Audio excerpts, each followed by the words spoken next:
Alright, gamers. Today we'll be ranking all of the Infinite Warfare Zombies map. Now, there are some preliminaries I would like to go over before we start. If you don't care about the preliminaries, skip ahead using the chapters feature. I have them all in the description below. I'll be ranking these maps based on my first time experience from my previous video, which is also linked at the end and below. Each map has been played for the same amount of time and the same amount of content has been played on each map. If you enjoy this video, leave a like, subscribe. I know it's cringe, but apparently it helps to mention it, so that's what I'm doing. Let me know if you agree or disagree with me in the comments.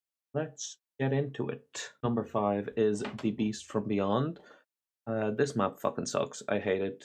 It's based on my first ever playthrough. This map is a massive difficulty spike increase compared to the other maps on this game. The actual map style and look of the map is fine, but I can't give it bonus points for that because all of the maps on this game have that to their advantage. They all look really good. The little cryptid fuckers suck fucking ass. I fucking hate them so much. They run and jump and avoid everything you can throw at them. The steps for the pack-a-punch are easy enough to understand, and the parts stick out very obviously on the map, but that still, I can't give it much points for that because the majority of the pack-a-punches are simple enough on this game. Honestly, my main issue with this map does come in the form of them early first rounds with the cryptid little creatures. I fucking hate them. They're just not fun, and they really, I don't want to come back and play this map again because I do not like the cryptids.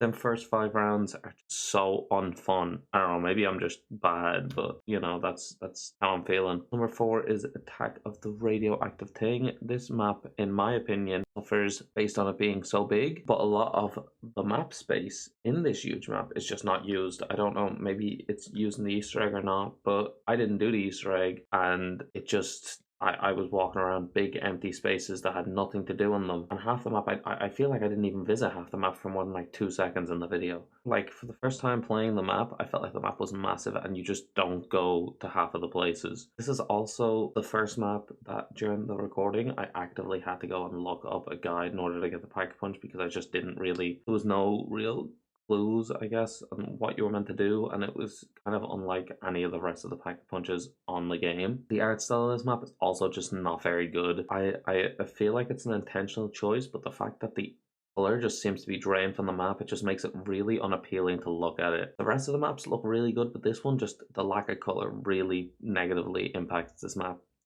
I'd like to replay it just so I could, you know, get used to it and explore a bit more what that map has to offer, but I'm not as excited about this map as I am about the other 3 coming up next. Number 3 is Rave and the Redwood. First off, I love this design of this map.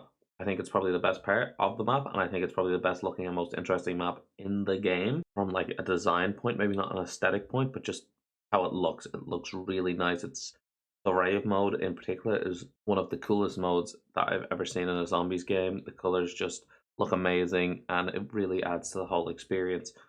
Phenomenal looking map. I don't really have any negatives about this map, except that it is slightly difficult to figure out how to get the pack punch on this map from the beginning without like looking it up.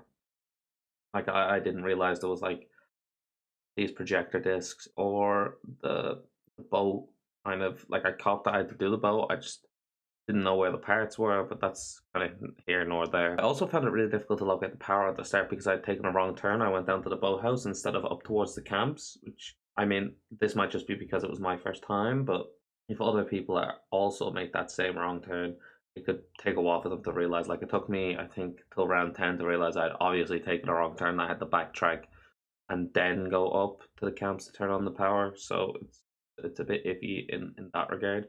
But other than that, I am excited to come back and complete the quest and explore what this map has to offer, like the wonder weapons, challenges, and stuff like that. Number 2 is Shaolin Shuffle. I can't not really answer why I like this map so much. Like, it's very similar to the others. It's not even as aesthetically pleasing, and I know it's not that much of a fan favorite, but I feel like that has something to do with the main quest because just playing this map as a survival experience, I really liked it.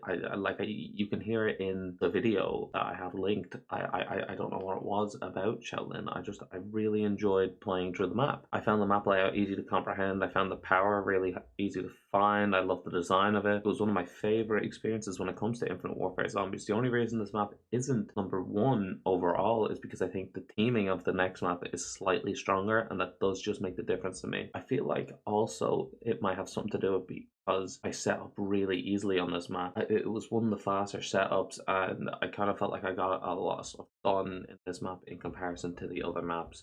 So I might be a little bit biased in terms of where I'd place it based on that. I am super excited to get back into this map and explore the Kung Fu powers and all that the map has to offer, including the Easter egg, and as I said, the Kung Fu powers and the weapons and stuff like that. I think it's going to be one of the more content-filled maps provided based on what I've seen online. And number one is Zombies in Spaceland. The only reason this beats out Shaolin Shuffle is because it has a cooler theme that makes you want to explore the entire map and do everything it has to offer, like the arcade, the roller coasters, the team traps, and the cool and unique wonder weapons that the map contains, the cool space pistols.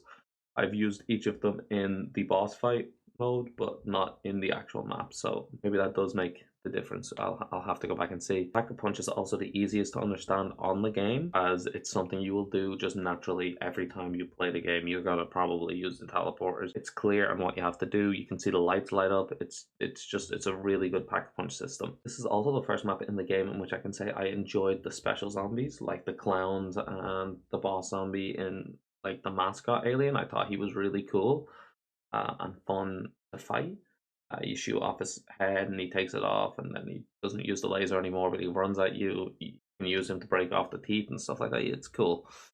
I've not been able to complete the Easter egg yet, but I would like to go back and do it, and I'm excited to complete all of the main quests and get director's cut in this game. But mainly the last three maps in particular, Spaceland, Shaolin, and Rave. They are all really good maps. The other two, not so much. I have the scores up in the corner each time a map is announced. I might look back at redoing this list when I'm finished playing everything the maps have to offer, including the quests, because I feel like, based on the online opinion, that the maps might change in their rankings based on the quests and everything else the map has to offer, instead of just basing it off my first player opinion, which is why I think it is kind of important to watch that other video I made so you can kind of see what I'm basing my opinions on. So yeah, just feel free to let me know if you agree or if you probably disagree, and